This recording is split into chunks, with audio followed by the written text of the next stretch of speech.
तो हम अपनी पहली क्लास रिकॉर्ड करने जा रहे हैं और पहली क्लास में हम थोड़ा फंक्शंस का पार्ट कवर करेंगे। तो अभी थोड़ी देर पहले हमने फंक्शंस के बारे में काफ़ी कुछ डिस्कशंस किए हैं कि फंक्शंस क्या होते हैं, क्यों हमें उन्हें डिक्लेयर करने की ज़रूरत है, उनका यूज़ क्या है, ये काफ़ी सारी चीज़ें हमने डिस्कस की हैं। तो अभी लास्ट प्रोग्राम में हमने जो आपसे डिस्कस किया जिसमें हमने आपको बताया था कि अगर आपको सम एक नंबर का सम करना है या दो नंबर्स का आपस में सम करना है तो आपको उसके लिए फंक्शन की डेफिनेशन क्या होगी, उसका सिग्नेचर क्या होगा, उसको कॉल कैसे किया जाएगा, इस बात पे हमने डिस्कशन किया था।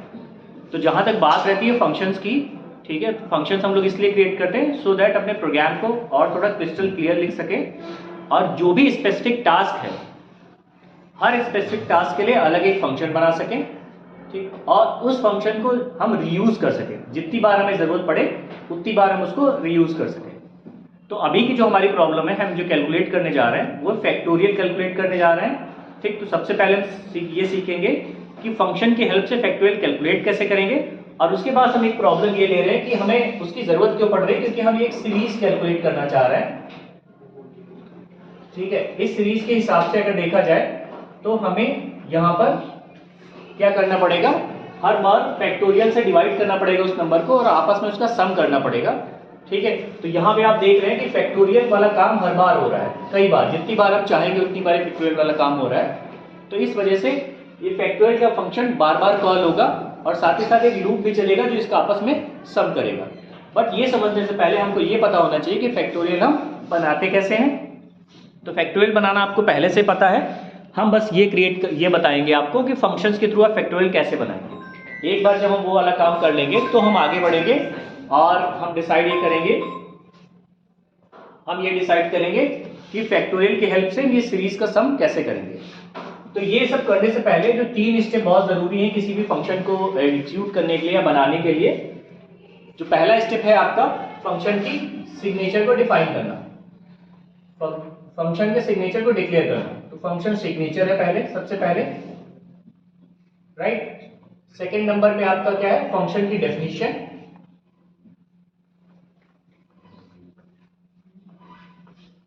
ठीक है। और थर्ड नंबर पे क्या है, फंक्शन की कॉलिंग,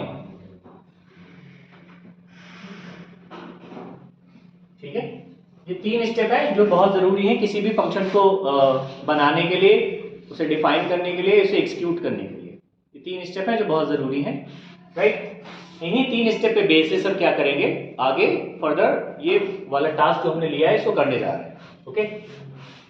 तो हमारा टास्क क्या है, हमारा जो क्वेश्चन है, क्वेश्चन लिख लेते हैं सबसे पहले, ठीक है। हमारा क्वेश्चन है, और question is write a program to calculate factorial of a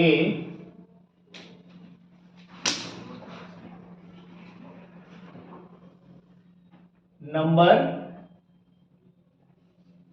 using function,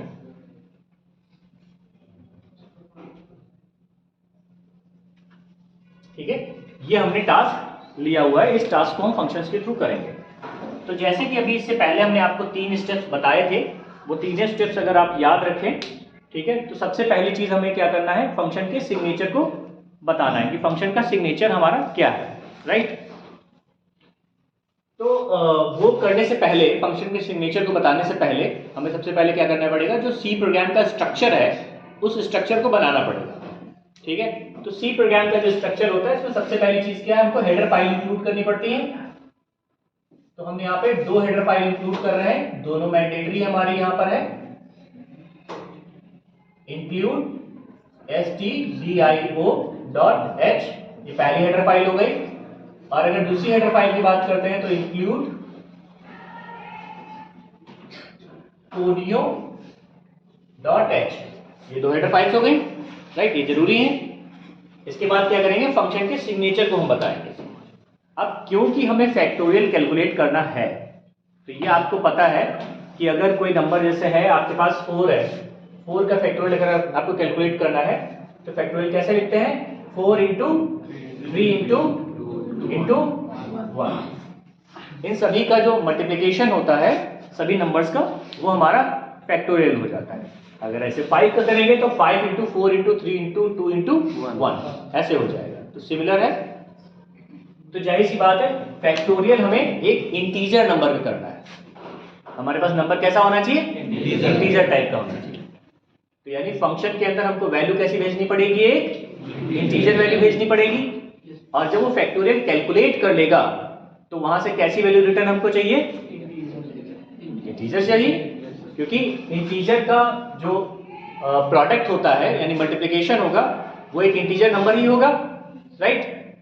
तो अगर वो इंटीजर नंबर ही हमें रिजल्ट में देगा तो रिटर्न टाइप भी हमें क्या लेना पड़ेगा? इंटीजर ही लेना पड़ेगा। तो सबसे पहले हमें ये डिसाइड करना है कि फंक्शन का नेम क्या रखेंगे। तो फंक्शन का नेम हम फैक्टोरियल ही रख लेते हैं, सबसे आसान है। तो फंक्शन का नेम हमने रखा फैक्टोरियल, राइट? फैक्टोरियल नाम रखा और इसके अंदर हमको एक वैल्यू चाहिए ना, हर बार एक नंबर भेजेंगे ये उसका फैक्टोरियल कैलकुलेट करके हमें दे देगा, ठीक है? तो हम मान के चलते हैं int n कोई हमने एक वेरिएबल क्रिएट कर लिया, आप उसको भेज सकते हो। बट फंक्शन सिग्नेचर में हमारे पास एक फैसिलिटी होती है कि चाहे तो वेरिएबल का नाम लिखें चाहे तो हम ना लिखें। तो हम यहाँ पे वेरिएबल का नाम नहीं लिख रहे हैं। और क्योंकि ये इंटीजर लेगा तो इंटीजर का मल्टीप्लिकेशन जब करेगा तो इंटीजर ही प्रोडक्ट होगा आपका, तो रिटर्न भी क्या करेगा? ये इंटीजर ही रिटर्न करेगा। तो यहाँ पे हमने क्या ले लिया? int ले लिया। और इसको सेमीकोलन से बंद करना जरूरी होता है क्योंकि ये केवल सिग्नेचर है और कुछ नहीं, राइट? इसके जस्ट बाद हम अपना मेन मेथड स्टार्ट कर सकते हैं, राइट? ओके, तो इसके जस्ट बाद हमने मेन मेथड स्टार्ट किया। आपको ये अच्छी तरीके से पता है कि सी प्रोग्रामिंग में सारा एग्जीक्यूशन जो होता है वो मेन मेथड से स्टार्ट होता है, ठीक है? यानी मेन मेथड आपका होना जरूरी है। मेन मेथड बोल सकते हो, मेथड और फंक्शन सेम चीज है, चाहे मेथड बोलो चाहे फंक्शन बोलो, ठीक है? तो हमने यहाँ पे क्या किया? मेन मेथड डिफाइन किया। मेन मेथड के अंदर हम क्या करेंगे? एक इंटीजर वेरिएबल ले लेंगे int num जिसमें वैल्यू इनपुट कराएंगे, और दूसरा एक इंटीजर वेरिएबल ले लेंगे fact, राइट? ओके, फिर हम CR लगा देते हैं सो दैट हमारी स्क्रीन क्लियर रहे, क्योंकि हमें ये काम बार बार हो सकता करना पड़े। और इसके बाद हम printf लगाएंगे यहां पर,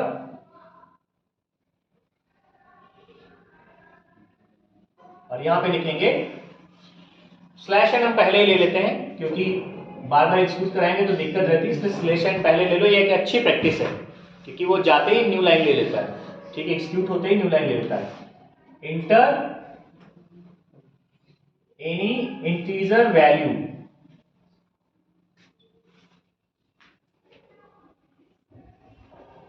ठीक है? अब क्योंकि प्रिंटफ में हमने ये दे दिया है तो यानी स्कैनफ हमें देने की जरूरत है। तो स्कैनफ में हम क्या लिखेंगे?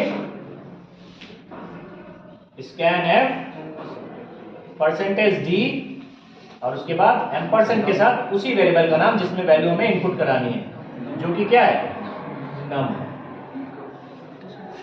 ठीक है? जो कि num है, ये हमने वैल्यू इनपुट करा ली है। अब हम क्या करेंगे? फैक्टोरियल फंक्शन को कॉल कर लेंगे। हमने अभी डेफिनेशन नहीं लिखी है, डेफिनेशन हम बाद में लिखेंगे। फैक्टोरियल फंक्शन को जब कॉल करेंगे तो फैक्टोरियल फंक्शन के अंदर हमें क्या भेजना है बताइए? इस फैक्टोरियल फंक्शन के अंदर पैरामीटर हमें क्या भेजना है? एक इंटीजर पैरामीटर भेजना है जो कि num है। कि num के अंदर हमने क्या किया है?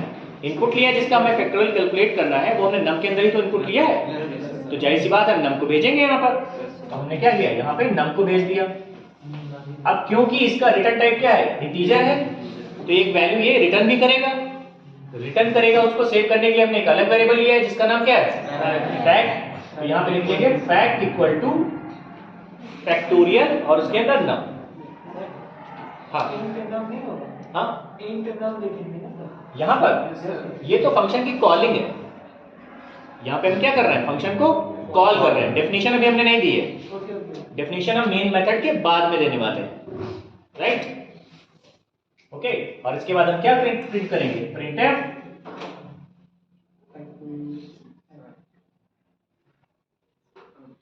factorial of a number percentage D is percentage D, और यहाँ पे क्या लिख देंगे, नंबर हमारा क्या है, नम है, और रिजल्ट किस में रिटर्न हुआ है, फैक्ट में रिटर्न हुआ है, तो यहाँ पे लिख देंगे हम फैक्ट। और इसके बाद हम क्या लगा देंगे, गेट सी एस लगा देंगे, और यहाँ पे अपना मेन मेथड हम बंद कर देंगे। तो आप देख रहे हैं कि हमने पूरी डेफिनेशन लिख दी है, मतलब पूरा कॉलिंग वगैरह प्रोसीजर लिख दिया है, बस हमने फंक्शन की डेफिनेशन अभी नहीं लिखी है, राइट। तो अब हम फंक्शन की डेफिनेशन लिखेंगे। तो फंक्शन की डेफिनेशन अगर हम लिखेंगे तो हम यहीं से लेंगे, अपना सारा रेफरेंस हम यहीं से लेंगे। क्या था रिटर्न टाइप, INT था, तो INT लिख दो। फंक्शन का नाम क्या था, फैक्टोरियल, तो फैक्टोरियल लिख दो। और यहां पर हम वेरिएबल का नाम कुछ भी रख सकते हैं जो हमारी मर्जी करे, तो हमने लिख दिया INT x। और इसके बाद बॉडी ऑफ द फंक्शन हमें यहां पे लिखने की जरूरत है, फंक्शन की बॉडी अब हम यहां पे लिखेंगे, ठीक है। तो इसके अंदर एक हम वेरिएबल क्रिएट कर लेते हैं, INT I कॉमा कोई भी फैक्ट क्रिएट कर लें। फैक्ट हमने यहां भी क्रिएट किया है, तो कंफ्यूजन से बचने के लिए हम वेरिएबल का नेम कुछ और कर लेते हैं, ठीक है, f ले लेते हैं सपोज कर लो, बस, ठीक है। और इसके बाद हम क्या करेंगे, एक फॉर लूप लेंगे, for loop i equal to 1 से चलेगा और i is less than equal to num कहां पे कॉपी हुआ है, जाके नम यहां से आया है, तो किसमें कॉपी हुआ है, इस x में कॉपी हुआ है ना, ठीक है, कर्टन खोलो, हो गया काम, x में आया है ना, तो हम यहां क्या लिखेंगे, i is less than equal to this x और i प्लस प्लस, ठीक है। कुछ आ रहा है, दिख रहा है, ठीक है, और प्लस कर दो। और इसके बाद हम क्या करेंगे, f इक्वल टू, ठीक है, f equal to f into i. अब देखो यहाँ पे मैंने एक एरर की है, क्या एरर है, हाँ, f की वैल्यू हमने 1 नहीं लिया है, ये एरर है, ठीक है। क्योंकि वैसे तो अगर f की वैल्यू नहीं लेंगे हम, तो यहाँ पे कोई ना कोई गार्बेज वैल्यू इसके अंदर स्टोर रहेगी, और वो गार्बेज वैल्यू प्रॉब्लम कर सकती है। तो इससे बचने के लिए हम क्या करेंगे, यहाँ पर f की वैल्यू f इक्वल टू 1 ले लेते हैं। तो f इक्वल टू हमने यहाँ पे ले लिया 1, राइट। अब क्योंकि ये फैक्टोरियल यहाँ पे कैलकुलेट हो गया है, जो भी होगा ये हमें रिटर्न कर ही देगा, ठीक है। तो हमें यहाँ से अब इसको रिटर्न कराने की जरूरत है, तो हम लिखेंगे रिटर्न, और रिटर्न किसमें कैलकुलेट हो रहा है, फैक्टोरियल कैलकुलेट किस वेरिएबल में हो रहा है, f में कैलकुलेट हो रहा है, तो रिटर्न हमें क्या कराना है, f रिटर्न कराना है, तो f यहां से रिटर्न करा दो, बस। ये फैक्टोरियल प्रोग्राम का, फैक्टोरियल वाला प्रोग्राम ये हमारा यहाँ पे बन गया, ठीक है। ये कैसे पूरा काम कर रहा है, राइट। तो यहाँ पे तो केवल सिग्नेचर डिफाइन हो रहा है, ठीक। आपका प्रोग्राम आएगा, सबसे पहले यहाँ पे दोनों हेडर फाइल्स को एग्जीक्यूट करेगा। नंबर 1 पे दो चीजें होंगी, नंबर 1, ठीक है। नंबर 2 पे ये सिग्नेचर को कैलकुलेट कर लेगा कि सिग्नेचर क्या है, ठीक है, सो दैट इसकी डेफिनेशन वो पता कर ले, सिग्नेचर क्या है इसकी डेफिनेशन वो पता कर ले। फिर ये नंबर 3 में ये मेन पे आएगा, नंबर 3 में ये मेन पे आया, राइट। फिर इसने क्या किया, 2 वेरिएबल क्रिएट किए, ये नंबर 4 वाला काम हुआ, ठीक है। 2 वेरिएबल मेमोरी में क्रिएट करके सेव कर लिए, ये इसका काम हो गया। इसके बाद अगर स्क्रीन पे कुछ है, ठीक है, तो 5 नंबर पे ये एग्जीक्यूट किया, ठीक है। और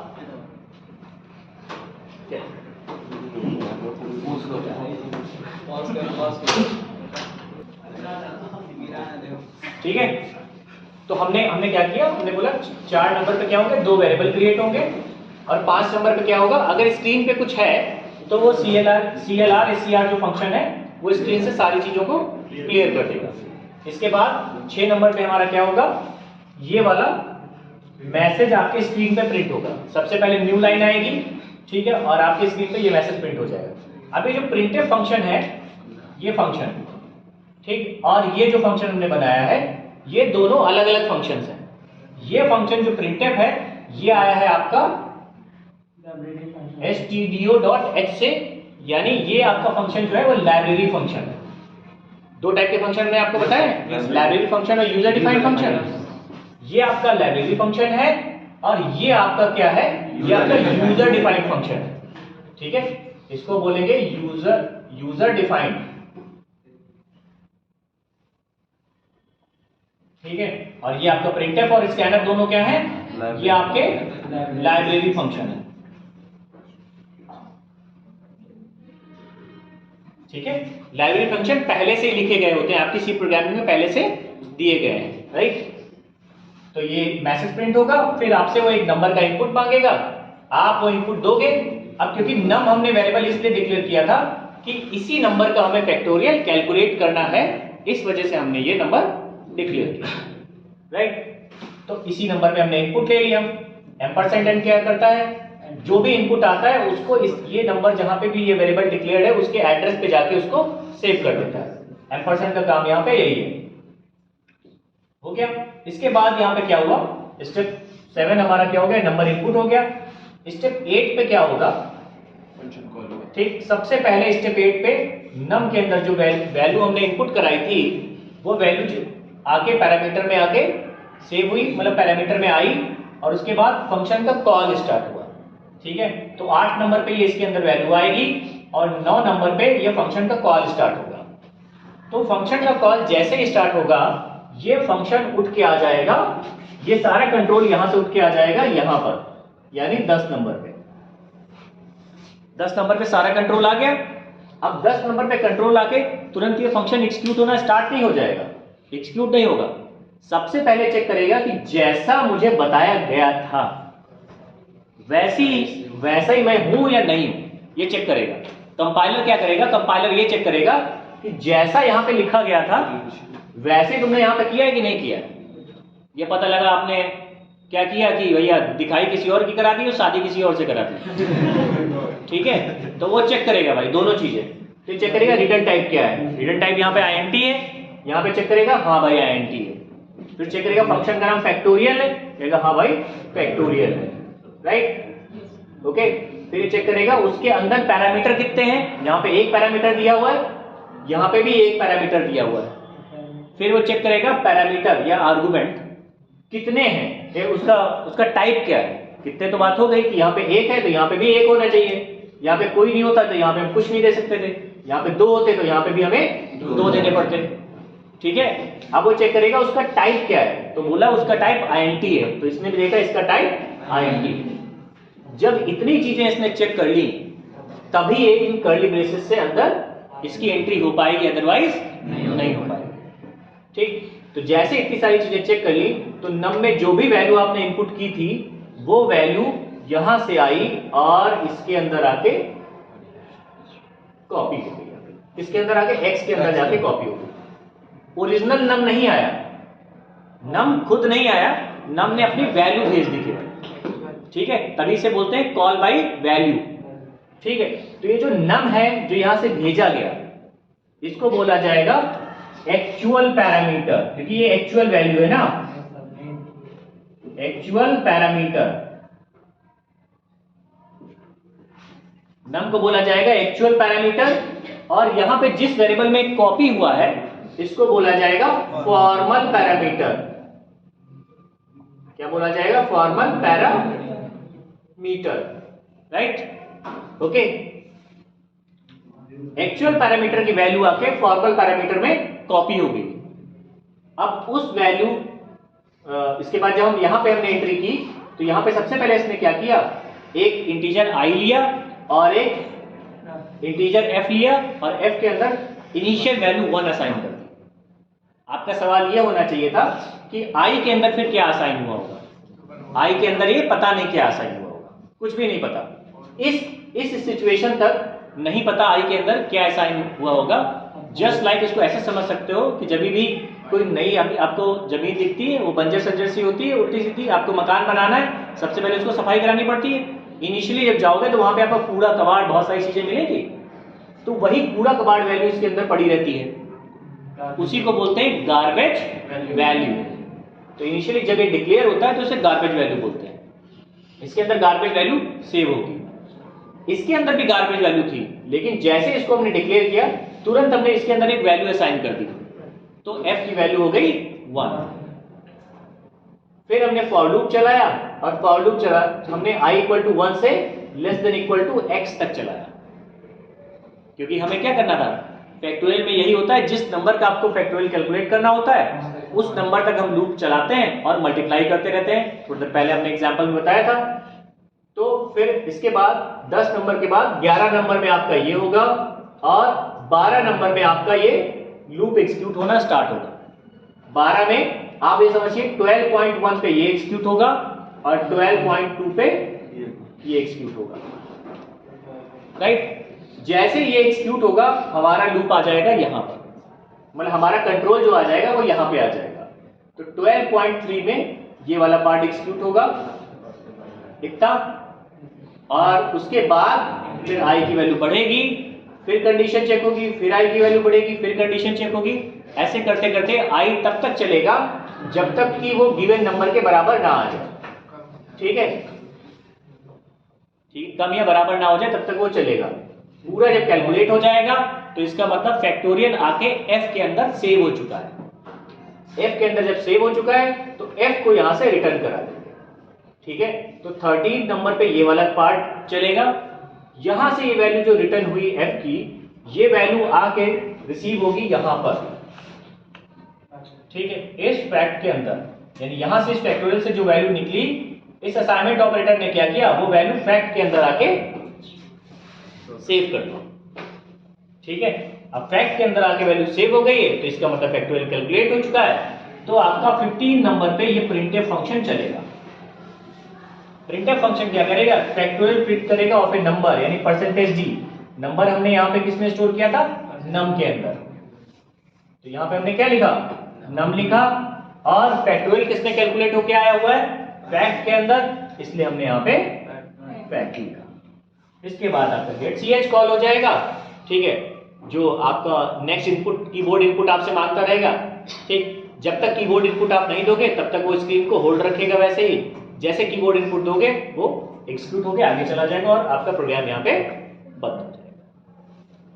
तो पूरा फैक्टोरियल का प्रोग्राम आपका इस तरीके से रन होगा, राइट। अब अगर आप चाहो तो इस फैक्टोरियल को बार बार, जितनी बार चाहो उतनी बार कॉल कर लो। जितनी बार कॉल करोगे, जितनी बार नया नंबर भेजोगे, वो नए नंबर का फैक्टोरियल कैलकुलेट करके दे देगा। जो भी नंबर आप चाहोगे उस नंबर का फैक्टोरियल कैलकुलेट करके आपको वो असाइन कर देगा या दे देगा, राइट। तो ये सिंपल जो एक प्रोसेस है, कोई भी फंक्शन कैसे एग्जीक्यूट होता है, कैसे काम करता है, कैसे क्या होता है, ठीक। अब अगर इसमें कोई आपको समस्या है किसी भी प्लेस पे तो वो आप हमसे डिस्कस करें। अगर कहीं कोई स्टेप समझ में नहीं आया हो तो वो स्टेप डिस्कस कर लो आप। क्लियर है तो हम आगे बढ़ेंगे, ठीक है। इधर तुम सबका क्लियर है? Yes sir. तुम लोग सर ये 15 जो है प्रिंट फैक्टोरियल ऑफ नंबर उसका है क्या है, उसका मतलब समझ। इसका नंबर ये है कि जो तुमने इसका मतलब ये है कि जो तुमने फैक्टोरियल यहाँ पे कैलकुलेट कर लिया है तो वैल्यू तो यहाँ पे आ गई है, लेकिन फैक्टोरियल प्रिंट भी तो करना है, कितना आया है। तो हमने वही लिखा कि जो फैक्टोरियल, जो नंबर आपने भेजा था, फैक्टोरियल ऑफ ए नंबर, उस नंबर का फैक्टोरियल परसेंटेज d, यानी ये जो नम यहाँ पे आया है इसका फैक्टोरियल इतना आया है जो फैक्ट के अंदर स्टोर हुआ है। ये प्रिंट कर रहा है बस, क्योंकि हमने प्रोग्राम बनाया तो प्रिंट भी तो करेगा वो, तो इस वजह से इसको किया। और कोई क्वेश्चन?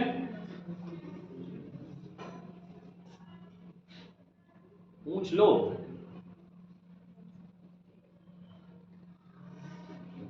यही प्रोग्राम थोड़ी देर पहले आपको बनाने को दिया था, वैसे कुछ लोग बना पाए, कुछ लोग नहीं बना पाए। और हम क्या करेंगे, इसी प्रोग्राम में भी चेंज करेंगे और वो पूरे सीरीज जो हम आपसे प्रिंट करने को बोल रहे हैं वो 2 मिनट में सीरीज हम आपको प्रिंट करके दिखा देंगे।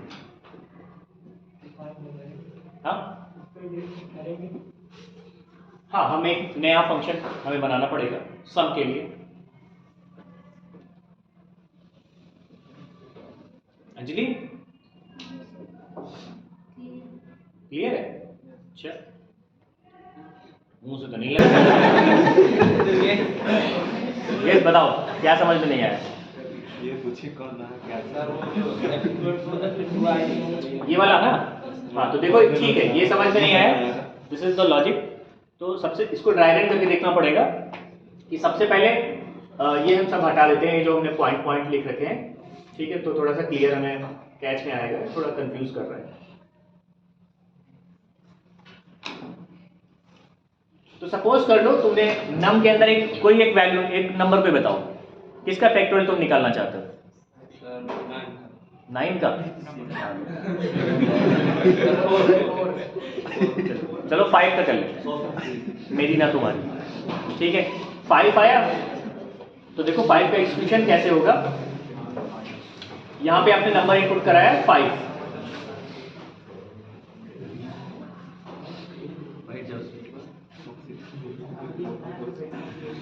इसको हटा देते हैं सो दैट थोड़ा क्लियर हो जाए समझने में।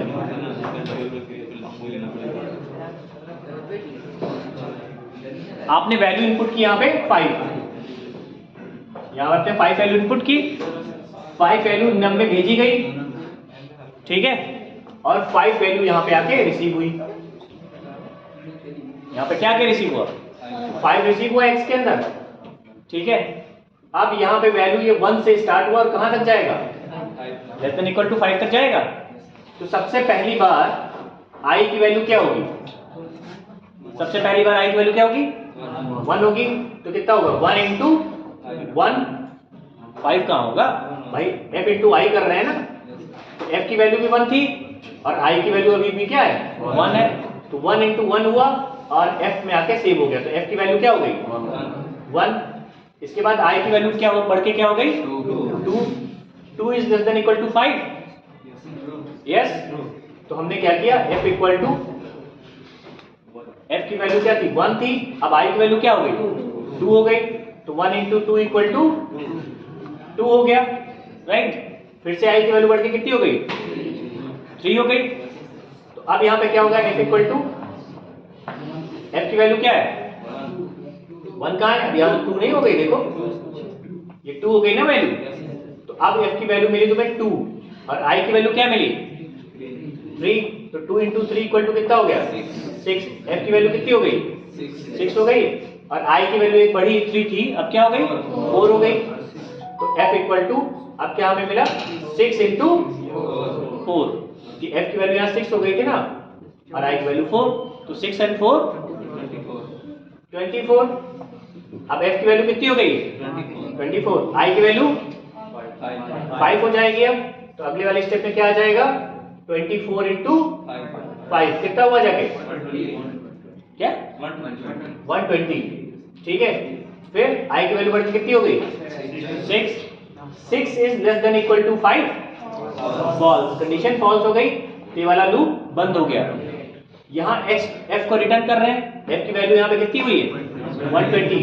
तो यहाँ से आया 120, ये 120 रिटर्न हुआ और फैक्ट के अंदर आके क्या सेव हुआ?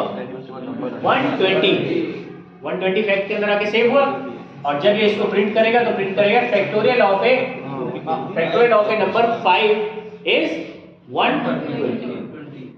ओके, आसान है, ठीक। और बताओ इसमें कोई और कोई प्रॉब्लम? और कोई प्रॉब्लम नहीं है? तो चलो अब हम सीरीज को प्रिंट करेंगे, ठीक है। जो भी सीरीज है उस सीरीज को हम प्रिंट करके देखेंगे,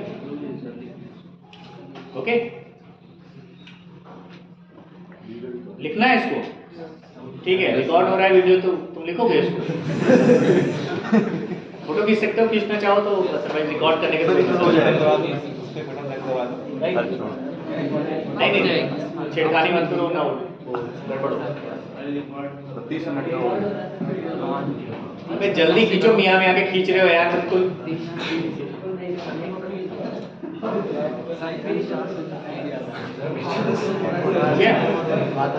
ठीक है, आगे बढ़ते हैं। मैं ये सब हटा रहा हूँ, ठीक है, यहाँ से ये सब हटा रहा हूँ।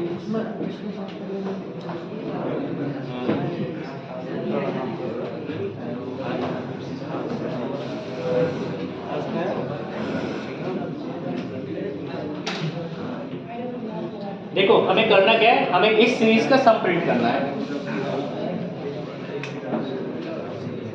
हमें इस सीरीज का सम प्रिंट करना 1 upon factorial 1 plus 1 upon factorial 2 plus 1 upon factorial 3 plus dot dot dot 1 upon factorial n। तो सबसे पहले तो हमें यहाँ पे चाहिए n चाहिए, कहाँ तक वो लूप को कहाँ तक चलना है हमें ये चाहिए कि नहीं चाहिए?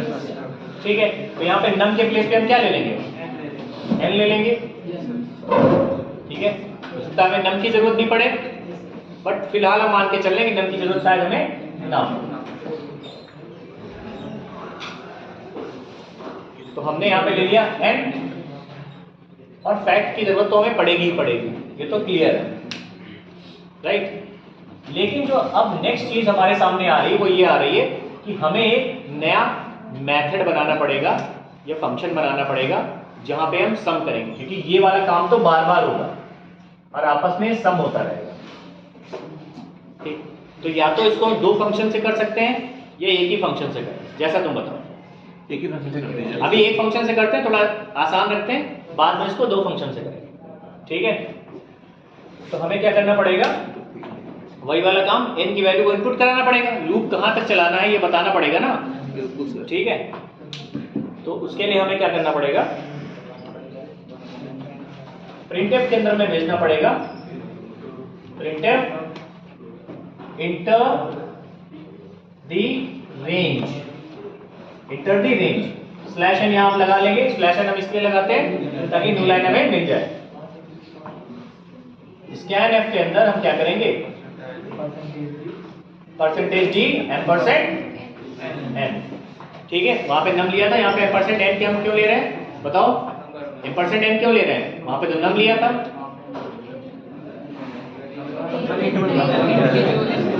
वेरिएबल का नेम हमने यहाँ पे n ले लिया ना, वेरिएबल बदल दिया है ना, इस वजह से हम। ठीक है, अब क्या करेंगे? एक लूप चलाएंगे जो यहां से लेके n तक जाएगा। ठीक है, एक लूप हमें चलाना पड़ेगा जो यहां से लेके n तक जाएगा। तो जाहिर सी बात है, लूप का स्ट्रक्चर आप जानते हैं, फॉर, और यहां पे हमें एक वेरिएबल चाहिए होता है। तो वेरिएबल हम यही कहीं पे ऊपर एक i डिक्लेयर कर लेते हैं, i से हमारा काम हो जाएगा। लेकिन इंटरेस्टिंग चीज यहां पे ये, इसका डिवीजन हो रहा है। जब इसका डिवीजन होगा तो वैल्यू हमें किस टाइप की चाहिए?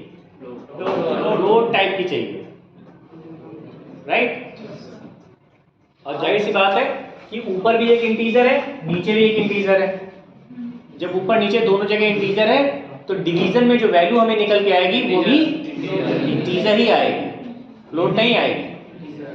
वो डिवाइड होगा जरूर, ठीक है, डिवाइड होगा जरूर, बट ऊपर नीचे दोनों अगर न्यूमरेटर डिनोमिनेटर अगर दोनों इंटीजर हैं तो हमें इंटीजर ही रिटर्न करके देगा।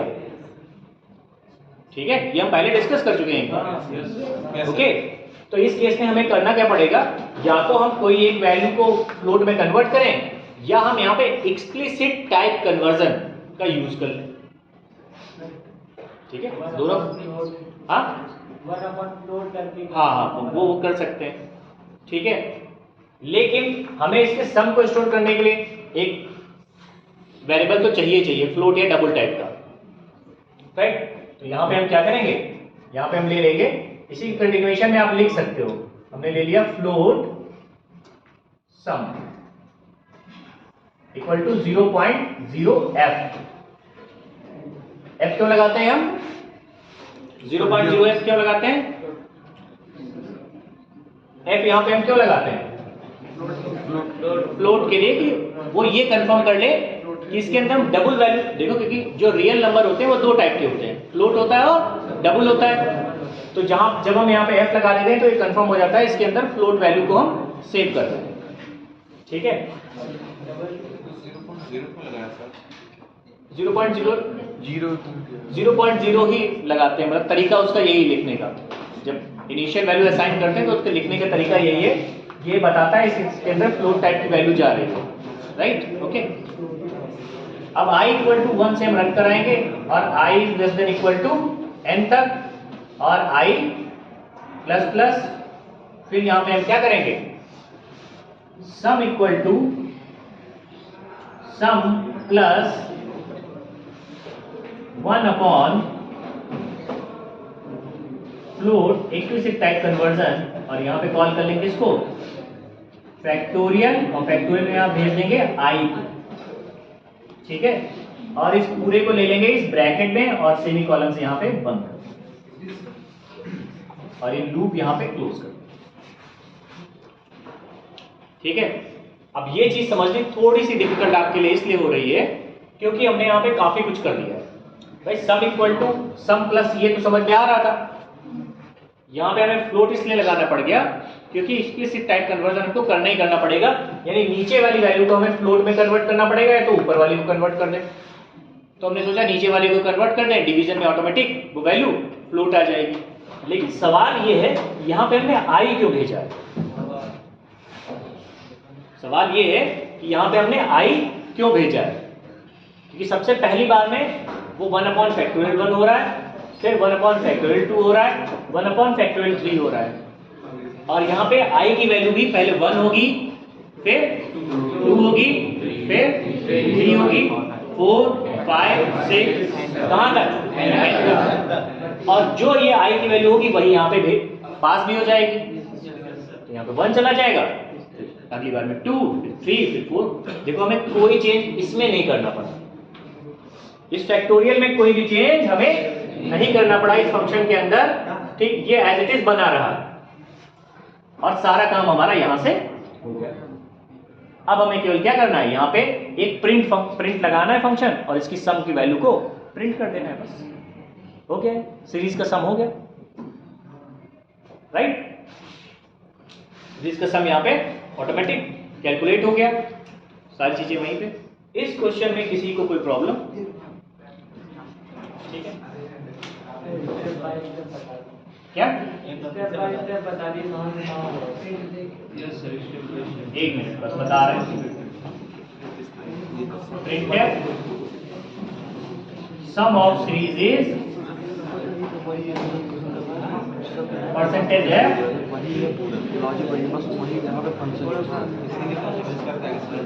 लास्ट में क्या लगा देंगे, गेट बाकी पूरा सी है, ठीक है। अब तुम लोगों को पढ़ने में बिल्कुल मन नहीं लग रहा है जैसा कि मुझे लग रहा है, ठीक है। And this bench is very disturbing, you know, ठीक है। Only 2-3 peoples, 1 from here and 2 from there, ठीक है। हाँ, yes, you are also participating in the same, ठीक है। अरे वो कर रहे हो तुम लोग, तो आपके पीछे भी है, देखती रहती, ठीक है। अगर स्टेप बाय स्टेप इसको समझना है तो हमें क्या करना पड़ेगा कि ये तो अंडरस्टूड था, यहाँ तक फैक्टोरियल कैसे कैलकुलेट कर रहा है ये सब अंडरस्टूड है, बस हमें सीरीज को कहाँ तक ले जाना है, इस n की वैल्यू को हमें कैलकुलेट करना था। तो हमने n की वैल्यू को यहाँ पे इनपुट करा लिया, फिर हमने लूप चलाए 1 से लेके उस n तक, और सम नाम के वेरिएबल को हमने क्या किया कि भाई जो भी तुम ये डिवीजन करो, ठीक है, वो अपने अंदर सेव कर लो, फिर आपकी जो वैल्यू है फिर उसमें अगला वाला सेव कर लो, फिर अगला वाला सेव कर लो, फिर अगला वाला सेव कर लो, ठीक है। तो सबसे पहली बार जब लूप चला तो यहाँ पे i की वैल्यू थी 1 और 1 इज लेस देन n, जो कि सही है।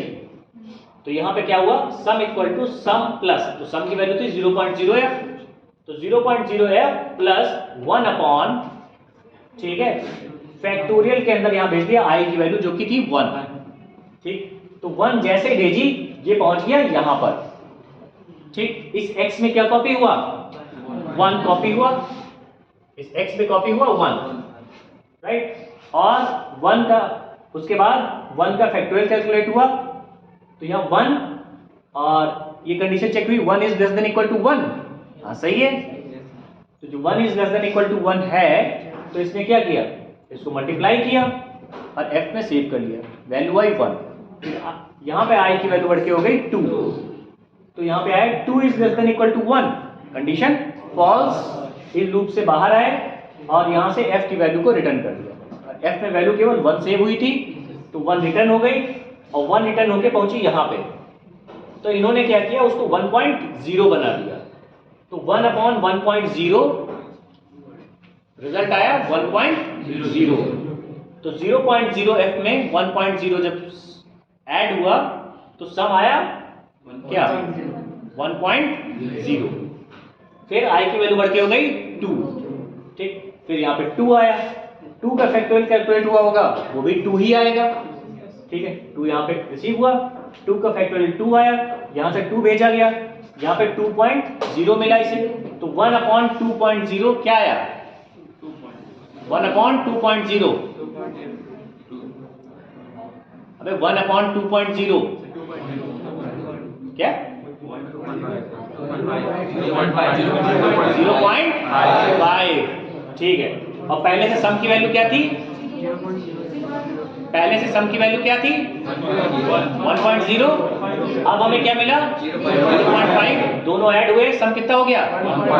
1.5। Very good. ठीक, आई की वैल्यू बढ़ गई, कितनी हो गई? 3 हो गई।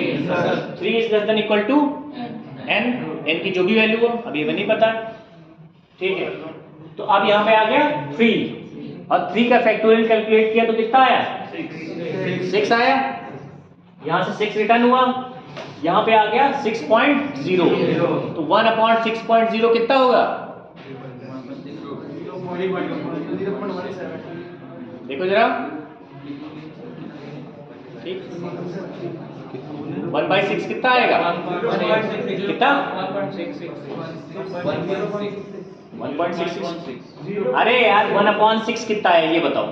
0.166। ठीक है, तो मान के चलो 0.167 ऐसे है। तो पहले से इसकी वैल्यू कितनी थी? 1.5 थी, इसने रिटर्न किया 0.166। ठीक है, तो 1.5 में जरा 0.166 ऐड करो, कितना आएगा? 1.5।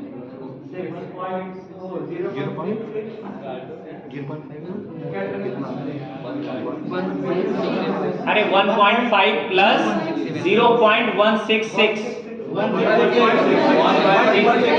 1.666। ठीक है, तो अब सम की वैल्यू हो गई 1.666। बस ये चलता रहेगा, जब तक n की वैल्यू रहेगी तब तक ये सारा सम चलता रहेगा, सीरीज का सम प्रिंट होता रहेगा। ठीक है, यस सर। कोई दिक्कत? शॉर्टेड है ना सब? Yes sir. ओके, अब इसी प्रोग्राम को हम क्या करेंगे? सर वहाँ पर आई की वैल्यू इंक्रीमेंट नहीं होगी? यहाँ पर हाँ, तो यहाँ तो इंक्रीमेंट तो हो ही रही है तभी तो बार बार आएगा हर बार, लेकिन जब ये लूप चलेगा, हर बार जब ये फंक्शन कॉल होगा तो आई की वैल्यू फिर से इनिशियलाइज होकर 1 हो जाएगी। ठीक है, बार बार आप फंक्शन को कॉल कर रहे हो ना, तो हर बार ये इनिशियलाइज होकर 1 हो जाएगी। वैल्यू 4 आएगी, मान लो यहाँ से वैल्यू 4 आई, तो ये तभी भी जब लूप यहाँ से चला तो इसने i इक्वल टू 1 इनिशियलाइज कर दिया। ठीक है, और 1 is less than equal to 4 तक चला, तो 4 का फैक्टोरियल कितना होता है? 4 का फैक्टोरियल 24 होता है ना, यहाँ से 24 रिटर्न हो जाएगा। ठीक है, तो 1/24.0 आ जाएगा। इसीलिए फैक्टोरियल में अगर आप बड़ा नंबर ले लोगे, राइट, और कहीं उसे डिवीजन में ले लिया तो आपका रिजल्ट सही नहीं आएगा, क्योंकि इंटीजर की रेंज 32,667 तक, मतलब वही जो ऑलमोस्ट जो रेंज है, मुझे याद नहीं इस समय, 32,000 समथिंग जो होती है वहीं तक होती है, प्लस तक, प्लस में, और माइनस में वहीं तक होती है।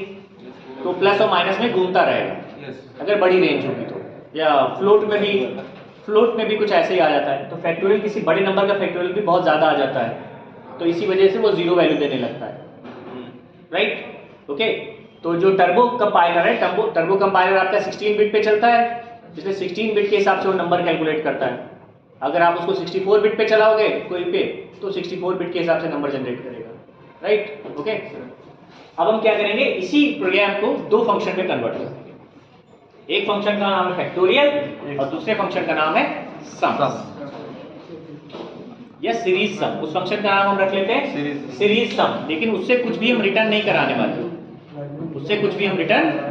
कराने वाले, तो हम क्या करेंगे, यहाँ पे लिखेंगे void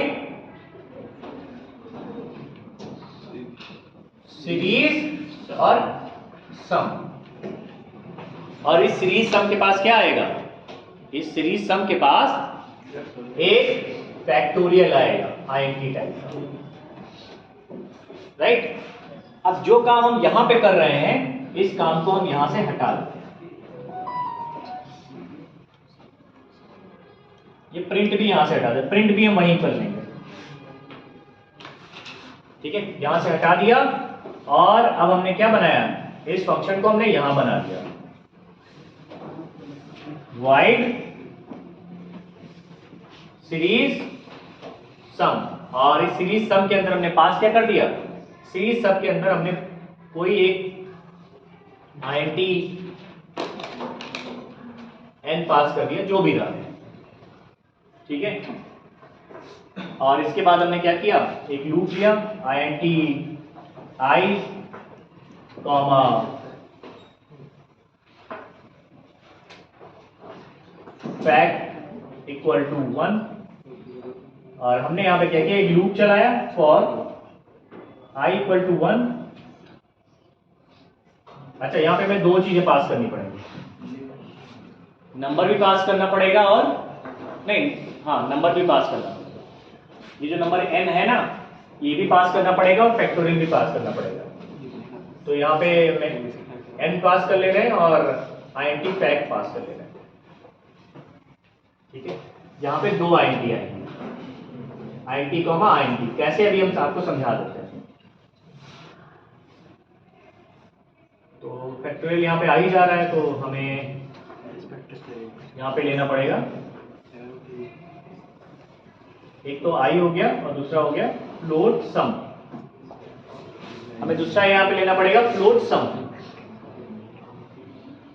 0.0f, ठीक है।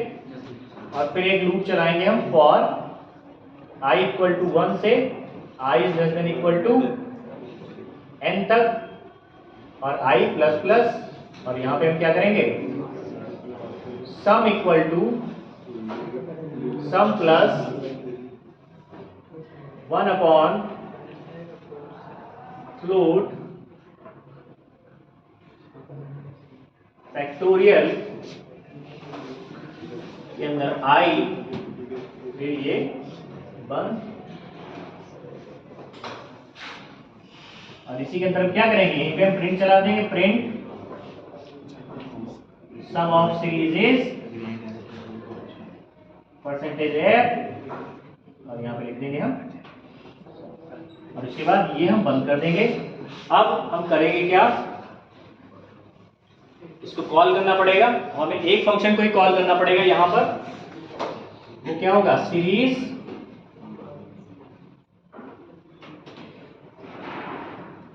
सम, और सीरीज सम के अंदर हमें कॉल करना पड़ेगा,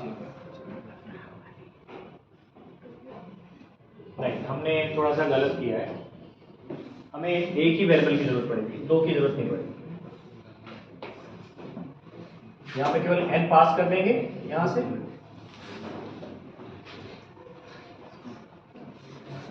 बस हमारा काम हो गया, ठीक।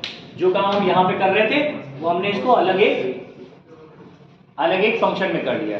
डिफरेंस क्या है देख लो, डिफरेंस ये है कि हमने यहाँ पे एक इंटीजर टाइप का वेरिएबल ले लिया जिसमें वो नंबर पास करेंगे लूप को जहां तक चलना है, वो वाला नंबर हमने पास कर दिया, वो नंबर i इक्वल टू 1 से n तक चलेगा, ठीक है। और sum equal to sum plus वही वाला जो हमने वहां फंक्शन लिखा था वही यहाँ पे लिख दे रहे हैं।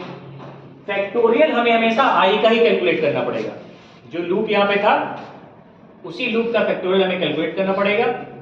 तो अब देखो क्या हो रहा है, ये फैक्टोरियल फंक्शन पहले मेन से कॉल हो रहा था, अब ये कहां से कॉल होगा, सीरीज सम नाम की जो फंक्शन है उसके अंदर से कॉल होगा, ठीक है। तो मेन के अंदर केवल सीरीज सम को कॉल करेंगे, ठीक है। इसका एग्जीक्यूशन इस तरह से होगा, हम यहां से आए, हमने दो सिग्नेचर डिफाइन किए, राइट, ओके। उसके बाद ये हमने वेरिएबल क्रिएट किए, फिर हमने सीरीज सम को कॉल कर लिया। अब जैसे ही सीरीज सम को कॉल किया, हमारा कंट्रोल इस बार यहां ना जाके यहां पे आ गया, यानी कॉलिंग के बाद सारा कंट्रोल उसके कहां पे आ जाएगा, यहां पे आ जाएगा। और यहां पे जब आया तो अपने साथ ये n की वैल्यू भी लाया, n की वैल्यू यहां पहुंच गई, और इसके बाद एक i डिक्लेयर हुआ, एक सम इक्वल टू 0.0f डिक्लेयर हुआ, और ये लूप स्टार्ट हुआ i इक्वल टू 1 से i is less than equal to n तक, यानी जितनी बार उस लूप को चलना है, ठीक है।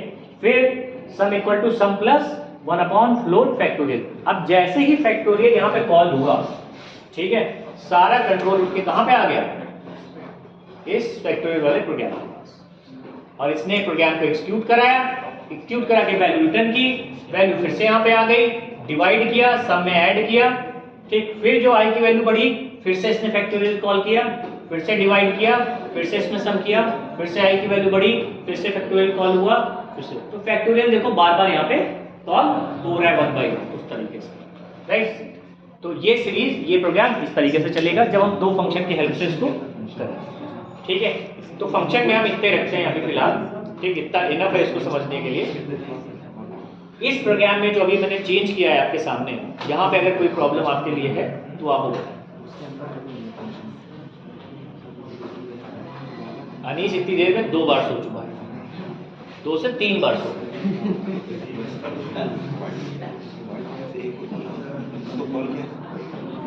ठीक है, यहाँ पे ये थोड़ा सा कंफ्यूजन आपके लिए हो गया है कि हमने इसको अलग किया, तो क्यों किया, इसकी जरूरत क्या थी?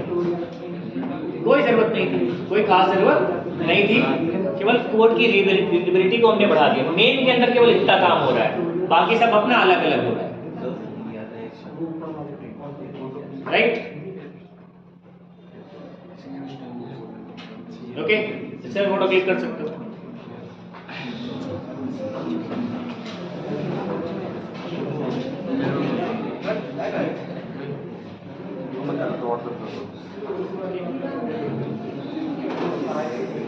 इसका फोटो क्लिक कर लीजिए, फिर हम आधे घंटे का ब्रेक आपको दे रहे हैं, लंच वाला नहीं देंगे, और आधे घंटे के बाद हम दोबारा रिवीजन वाले बैच पे आए। और फंक्शन वाला पार्ट खत्म हो गया, इसके बाद हम रिवीजन वाला पार्ट स्टार्ट करेंगे। हाँ, इसको बंद कर देंगे भाई, चलो इसको बंद कर दो। ये परेशान